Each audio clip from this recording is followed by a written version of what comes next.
et qui finalement ne se rend pas compte de ce qu'il est en train de faire.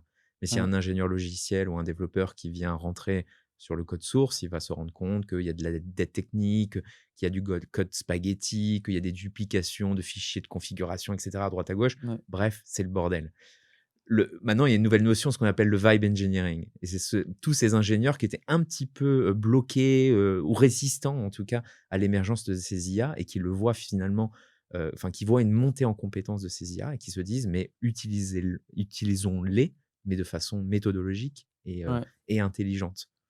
Et Cool. aujourd'hui, je pense que si tu suis une vraie méthodologie, tu as la possibilité d'avoir un produit logiciel assez rapide. Alors, je ne suis pas encore très d'accord sur le fait que monsieur et madame tout le monde peut développer aujourd'hui un SaaS. Ouais, C'est-à-dire, bah, tu utilises Bolt, Lovable, c'est très bien.